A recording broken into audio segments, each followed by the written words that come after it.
Hello and greetings. I am SenpaiTrez or just Trazer. Welcome. This is a somewhat short and personal guide to beating the first boss Zoe and her pal. Not to say that this is the most optimal way of doing it, but this is just how I went about doing it. A brief description that I would give is Palworld is a genre-bending game that combines multiple aspects from games like Ark, Pokemon, and Breath of the Wild to create a similar but also fun new experience. Starting off from the beginning, you want to make sure that you build a base. The location does not matter, but you want to be able to have your pals farm resources so you can spend less time searching for them, but also keep in mind that resources do respawn after a bit of time passes.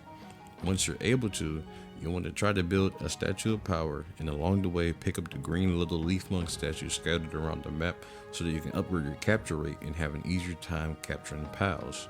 This is what the statues look like, and they're in the technology tab in the purple on the right side. You can also use them to upgrade your pal stats, but it's not necessary for battling Zoe. Alright, next we're going to the PAL box, and if you hit the square button on PlayStation in the same position on Xbox, when you hover over the PAL, it will open its stats. This right here is Daydream, and I recommend grabbing one when it is night, as it only spawns at night or in dungeons. They are able to be a second PAL while you have another one out to add damage when battling. You have to unlock its partner skill though, which involves creating a PAL workbench so that you can unlock your pal's full potential. I recently got Lee's Punk as it raided my base with other wild pals, but its ability is to ping out nearby dungeons. Some pals can be used as mounts to traverse the map faster and easier, and it'll show in the top left which pal is locked until you unlock their skills, but some of them have skills that are already unlocked from the start. Alright, over here is the small settlement, and it's not too far from the beginning. It also has merchants inside which you can buy and sell to. One, on the right side, you're able to buy rare pals and sell yours for his currency, and at the other one, which is on the left, he will offer you beneficial items such as arrows or organs. Behind him, there is a dungeon that spawns every once in a while, and that's where I got one of my pals from, which helped me take on Zoe. It's closed off right now since I already completed the dungeon boss, but I'm not sure if it rotates, but it's been open multiple times that I've seen. Now, with all that said, I recommend using the crossbow since it does a decent amount of damage more than the 3-shot bow. It is higher on the level list, so if you don't have it unlocked, you can still use the 3-shot bow. You can also mix in damage over time bows such as the fire or poison for extra effect, but I really didn't have the sources to use it. I'm going into it with the pelt armor, which adds defenses, but it's not necessarily needed because when it comes to Zoe, it's more about keeping your distance and letting your pals take most of the aggro while you're dodging around. You want a ground type pal since her Griswold is electric.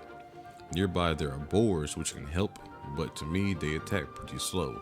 My second time fighting Zoe, I used Fuddler. I'm not fully sure of these names, which I found in the dungeon next to the small settlement. He is a beast. I'm not even going to lowball him. He dishes out damage very fast, and he's able to tank attacks due to his resistance. And with all that said, I will let y'all watch how the boss fight goes. Excuse my aim because I know it is trash.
And with that, Zoe is defeated, and I missed way too many arrows.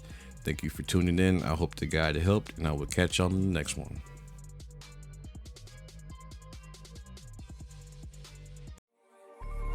Talk to me nice, wear my ice, show me some love, tell me it's alright. Want your love just for the night, it's all fine, yeah.